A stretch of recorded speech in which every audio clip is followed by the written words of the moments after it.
Good morning, Mario, and good morning, Switch fans. A lot has happened since our last episode, okay? I'm very busy, I'm trying to move, and I was attacked twice by bugs, all right? Day one, a bug flew in my mouth.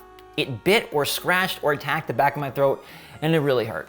Day two, today, I got stung by a bee right in the shoulder, and it stung. I was just trying to mow the lawn, and the bugs have it out for me. But I don't have it out for you. I've got nothing but love for you, and that's why I'm bringing you the latest, greatest Nintendo Switch news on this fine, fancy Friday. What's going on, everybody? It's Zach from SwitchForce. Hope you're all doing awesome and ready for this weekend. It is a Metroid Dreadful weekend for me, and by that I mean brilliant. Also, we got some interesting news on the Nintendo Switch OLED and its built-in screen protector, plus the Joy-Con will never be fixed. Nintendo has said it, there is a silver lining, but this is very strange admission, and I want to talk to you all about it. Also, that GTA Trilogy is finally coming true. Hashtag trust SwitchForce. Get yourself a bumper sticker because we are on a hot streak here. Make sure to hit that like button if you enjoy our show, and let me know in the comments down below your take on today's topics. All right, I want to kick it off with this GTA Trilogy. All right, it's officially announced. Rockstar came out and said,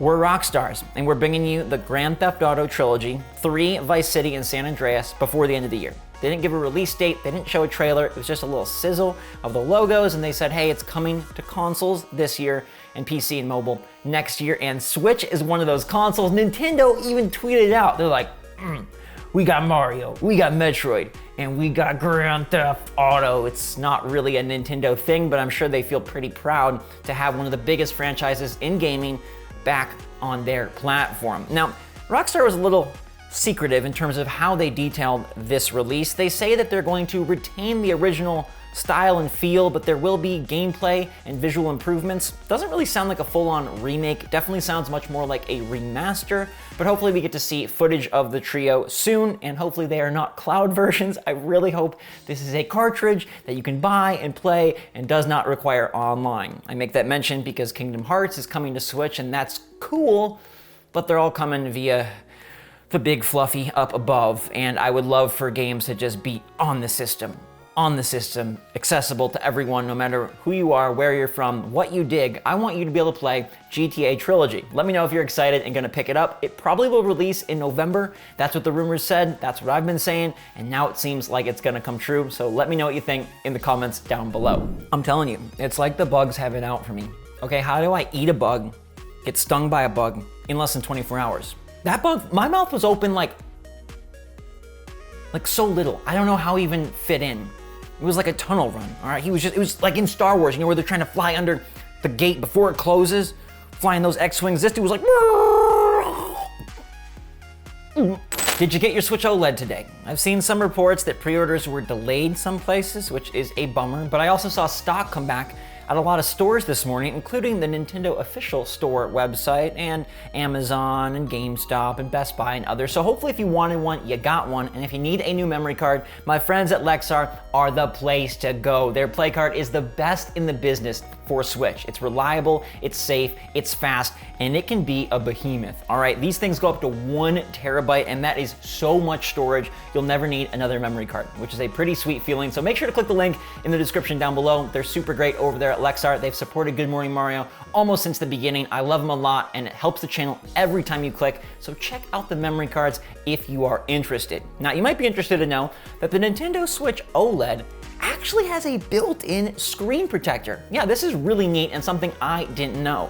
You see that sexy screen and you're like, this is gonna scratch. I am going to ruin the beauty, and it's gonna wilt before my eyes. And so everyone wants to go get tempered glass or some sort of screen protector. Well, according to Nintendo, they put something over it. It says that they have an anti-scattering adhesive film that prevents it from breaking and shattering. And it also provides protection from scratches, which is my big concern with this OLED screen. Now, they do warn that you should never, ever remove this film, because apparently you can if you want to. In fact, it says it right here in the manual. I never read these, but this new note is interesting, and it's what helped us alert to the fact that they do have this protective film. It says, do not peel off the anti-scattering adhesive film from the OLED screen of the console.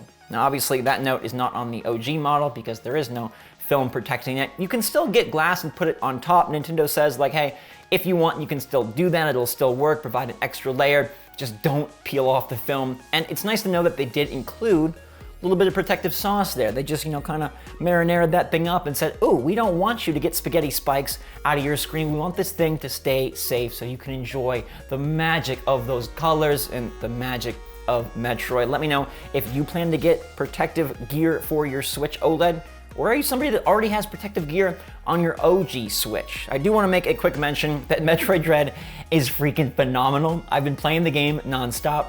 Well, I've been playing it as much as I can. I'm still packing, loading, rushing around, getting snacks for the car ride, and I do try to play Metroid every moment I can because it's so hard to put down. I'm like halfway through the game. The boss battles are making me dance, and that Metroid action on the Switch screen looking so swanky. Samus controls like a beautiful unicorn that never knew anything but perfection. The game is fantastic. I really appreciate the vibe, the environment. It's very evocative. There's this one scene that reminds me something straight out of Star Wars, like Episode 3.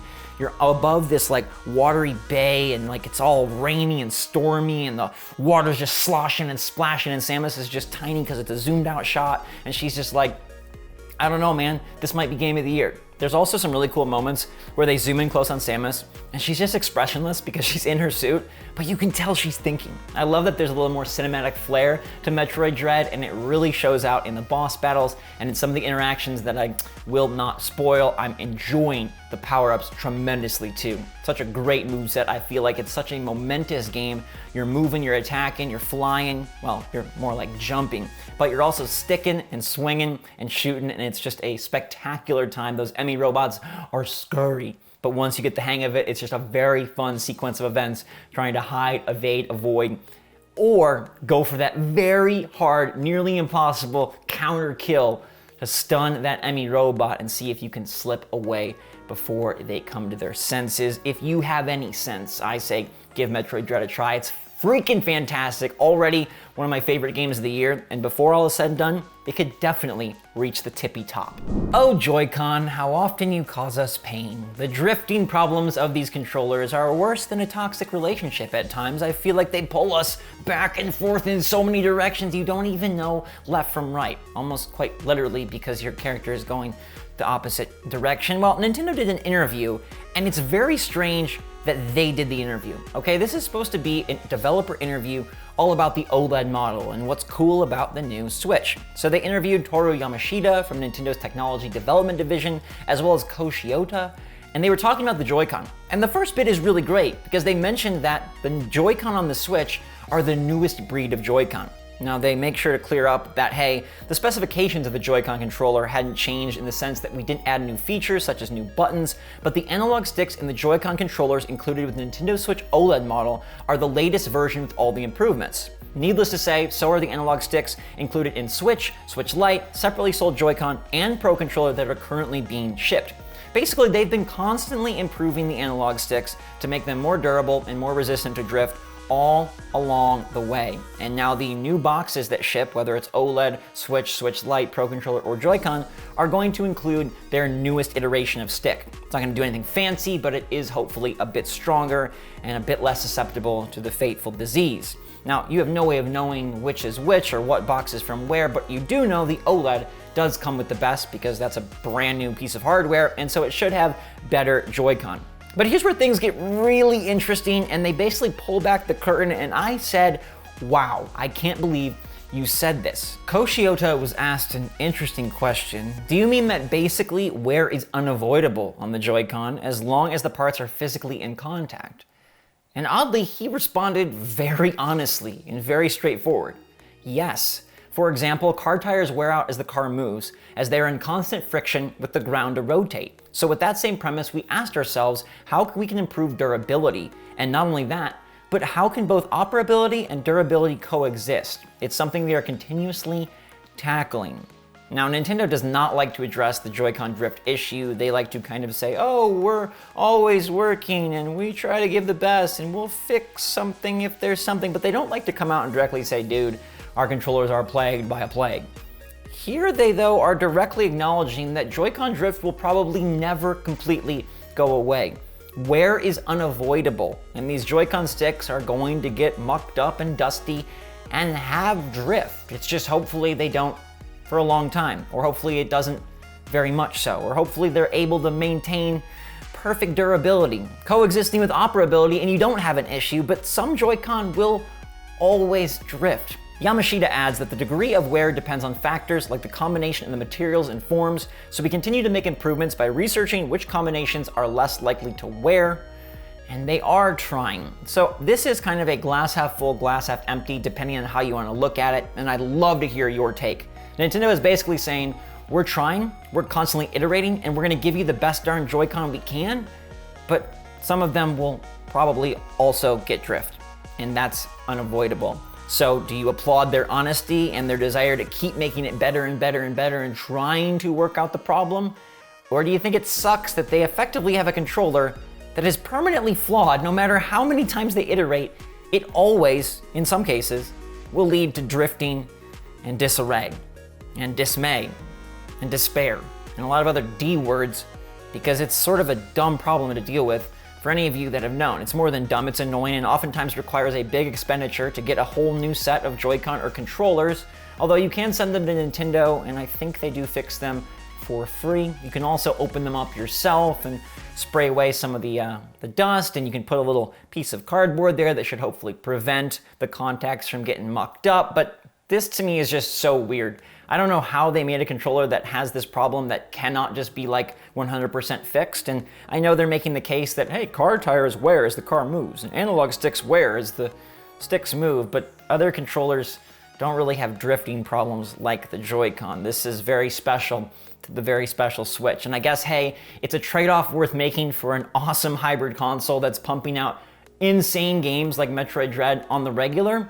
But I do wish they were able to say, hey, once and for all, we have fixed Joy-Con, though it looks like they will not say that until Joy-Con 2 or whatever controller comes out with the inevitable Switch successor, whenever that may be. I'll tell you this, if they ever do release a Pro model of the Switch, something that costs $400 or so, they better fix it. They better have a new controller that doesn't have this constant unavoidable wear issue, and you just know that it's gonna be good. Because yes, you can replace them, yes, it's not that tricky, but also like you're buying this and it should probably just work. I'm glad they're making improvements. Hopefully your OLED does not drift. Hopefully my OLED does not drift. Let me know your take in the comments down below, and let's get straight to our poll. Ooh-wee, good question today. All about the verdict on candy corn. All right, this is a very divisive topic, one that can tear families apart. Even friendships will melt in the face of the candy corn debate, but I wanna know. So I had to ask, do you think they're disgusting, delicious, kinda not great, or kinda pretty good?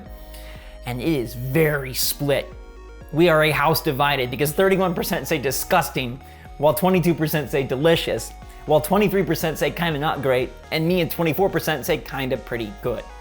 Look, I don't really love any candy. I try to eat pretty healthy, but I find candy corn to be pretty good. I like their flavor. I won't go out of my way to eat a whole bowl full, but if you offer me some candy corn, I probably will indulge, and I'll probably have at least a quarter smile on my face. I think it's funny that people's taste buds are just so different on this one. Like candy corn somehow just straddles the line where it's like, bleh, or there's just no even Steven. Or I guess it's really even Steven because everybody has a slightly different opinion on candy corn. We'll keep some interesting Halloween questions coming your way as we approach the big holiday. But in the meantime, everyone, have a fantastic weekend. Hit that like button on your way out. Make sure you're staying safe, staying healthy, staying smart, and staying positive out there. Get some good rest, play some good games, and until next time, everybody, I love you so much.